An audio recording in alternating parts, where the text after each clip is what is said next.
Time to roll the dice. You know I'm the type to risk my life. Not afraid to die. Time to make you cry. Time to put a price all up on your head. Do just what I say.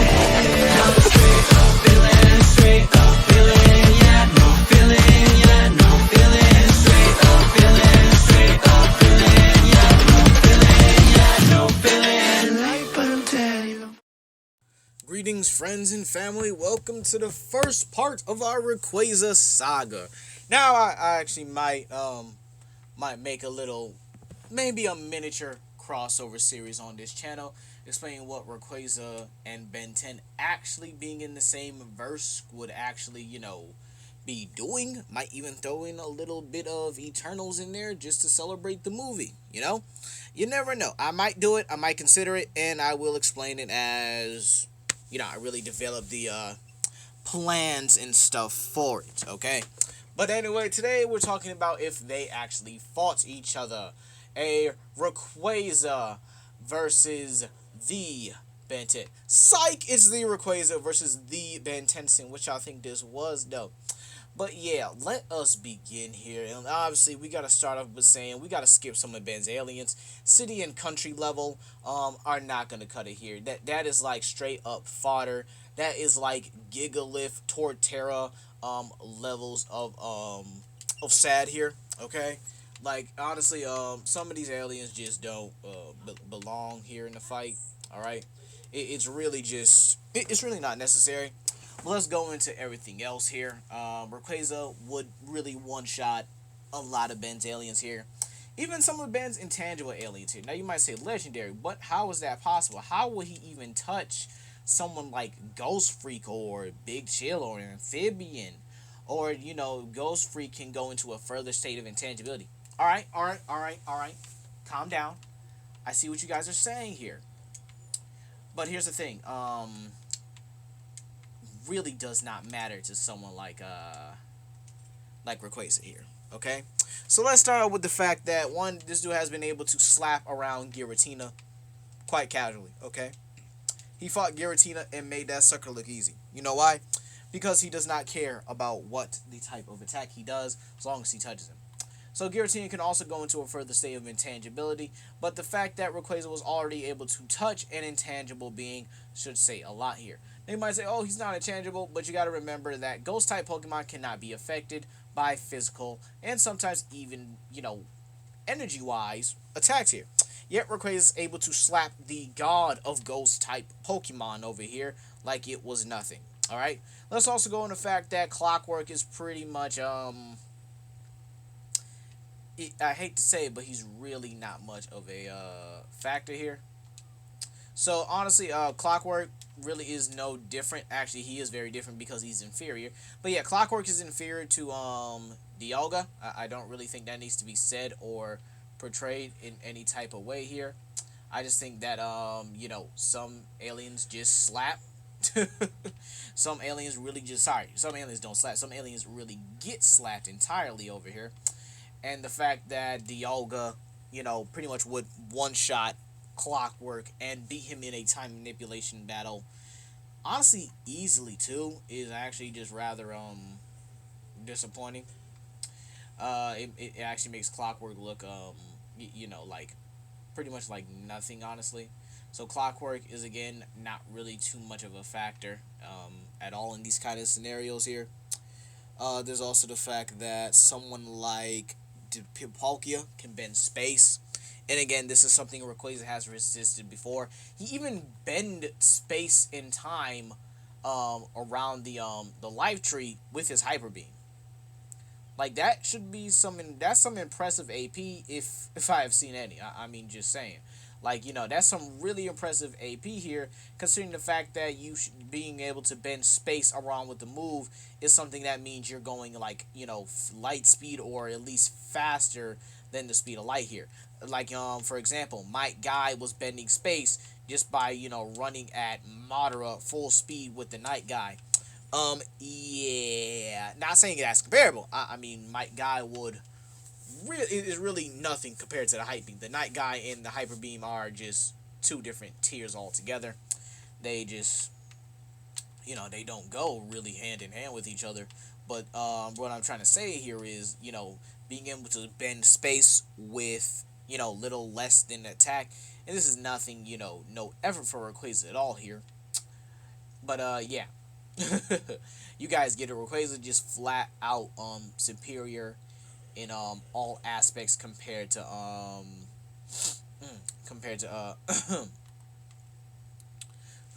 Ben 10 in any form here. Matter of fact, even at his base, he's superior to Ben 10, now that I think about it, because he was actually able to show, comparable firepower and comparable power levels to Primal Groudon and Primal Kyogre. And it really takes Mega Evolution to beat those two. This means that Rayquaza,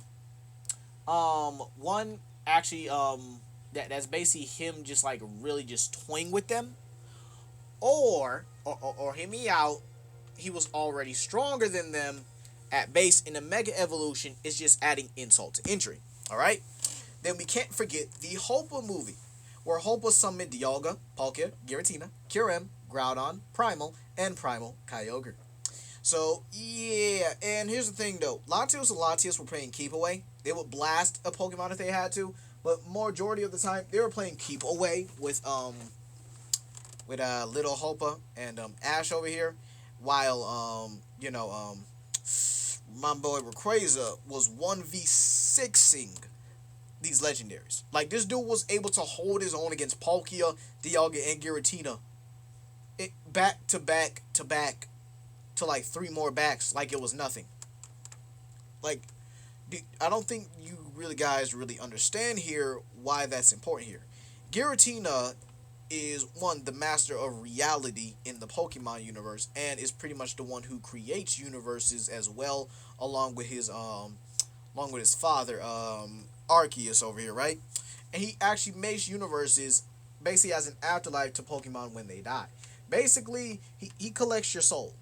Alright, he basically is like the Pokemon equivalent of the afterlife. Alright, he's the Archangel or the Angel of Death in the Pokemon universe, right? So you could, basically say here, Rayquaza is fighting the fundamentals of the multiverse, which is actually a true statement here, considering these guys are literally the building blocks of the entire multiverse. So, yeah, this is absolutely ridiculous. This means Rayquaza should be able to destroy these universes quite easily and quite casually. And not even that, the fact that he's already scaling to the creation trio when he's a Mega Evolved legendary Pokemon, and this is not little, like, small legendary Pokemon, he's a main legendary. One of the few main legendaries. Like, this guy can come to any catastrophe and turn it around and make it look like it was easy. Like, what, y'all had trouble with this? Y'all was really struggling with these kind of people? Man, y'all saw.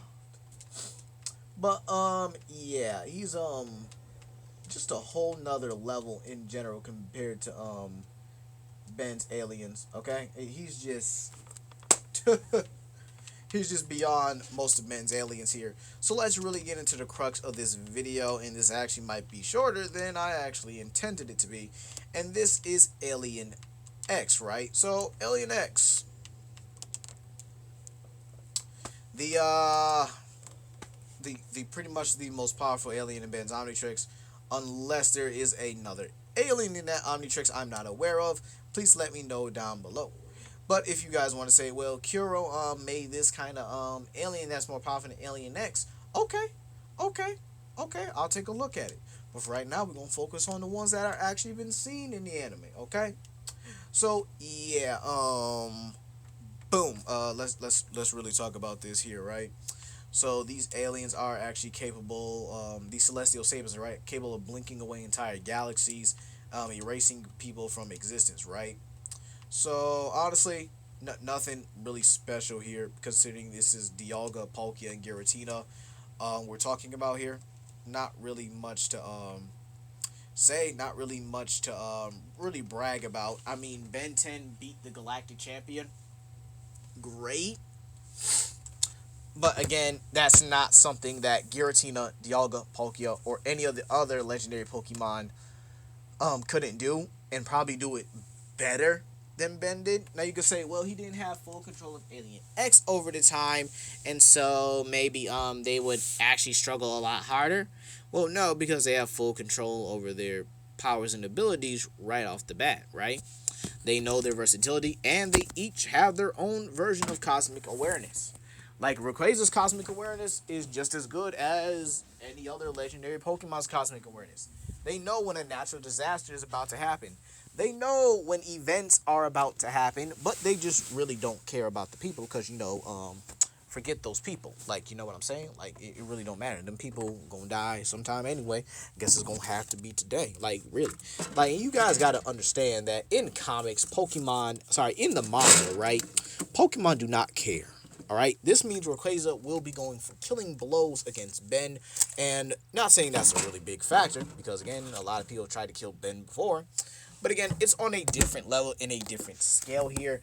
There's really not any alien in Ben's Omnitrix that's going to save him from Rayquaza's wrath. Now you might say, what about feedback? He absorbed the Big Bang. Yes, he did. And I will say that energy projection may not be the way to go. But Rayquaza has other things he can't absorb. Oh, excuse me.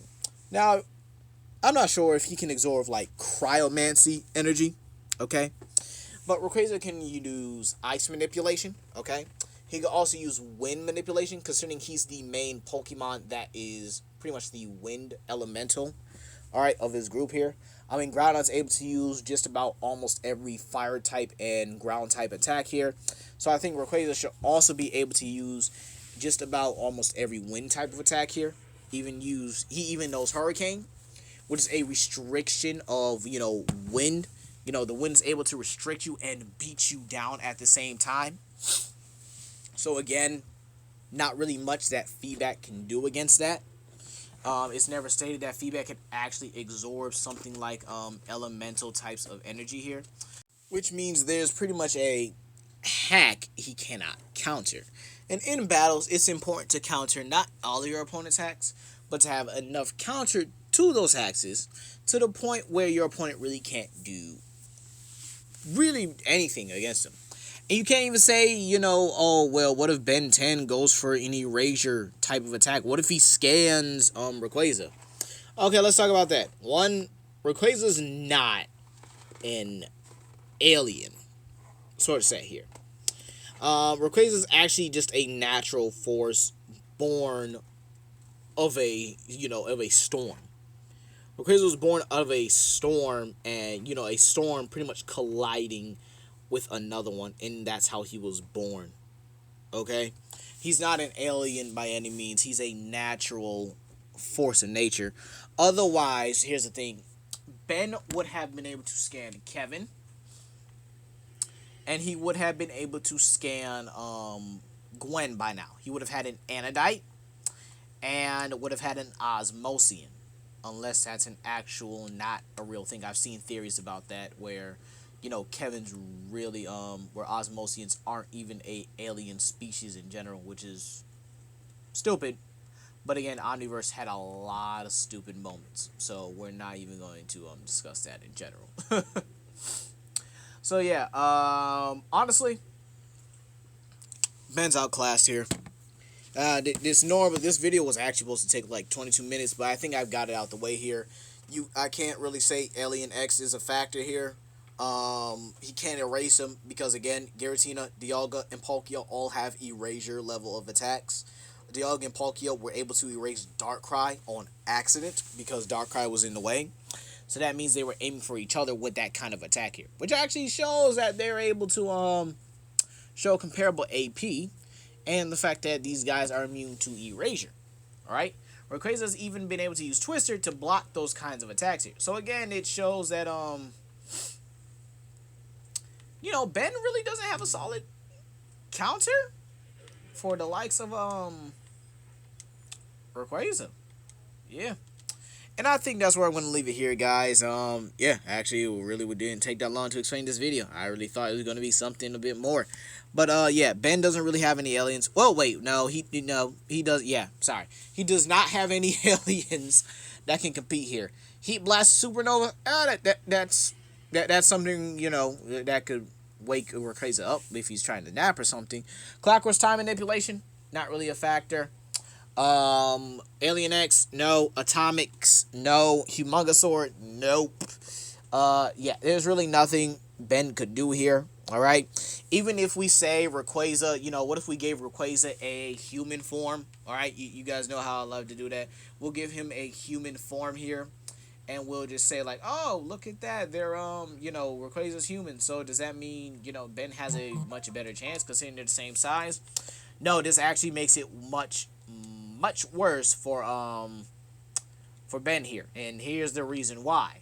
Because now you have Rayquaza, who's on the same platform, has the same, you know, speed greater than that of Accelerate and Jetray, considering he does what Jetray does casually. And is able to blitz characters that can travel through dimensions with their own speed. So again, yeah, Ben's pretty much outclassed in just about every department here. Strength, speed, durability. Even if you turn him human, that just makes it worse here. That means Ben's going to be using some of his ground transformations, and Rayquaza's going to blitz a good majority of them. He's going to blitz Armadillo. He's going to blitz Energy. He's going to blitz any aquatic alien, or if not, if Ben tries to take it to the water, he'll simply use Twister or any wind manipulation type move to suck or literally to take him out of the water and then proceed to beat him down. Then Dragon Ascent is essentially Rayquaza's version of a Night Guide. All that energy produced into one attack here is yeah, that's a GG shot here. And even if I gave like Ben the randomizer function and he tries to overwhelm Rayquaza here, there's so many ways Rayquaza can counter that, and the fact that again he has Cosmic Awareness to know what his opponent is and what his opponent can do here. I mean, Kyogre lost an Origin Pulse here, and he didn't even reach Rayquaza because he reacted to it while he was down and recovering from a Draco Meteor to the face. Alright, so he's able to sense an attack coming and proceed to react to it casually. I think that's fair, and I think that's a good point. This is a good point to leave off the video. So be sure to comment, like, and subscribe and share with your friends. This is Legendary Ghidorah, and I'll see you guys later for the next Rayquaza video. Peace.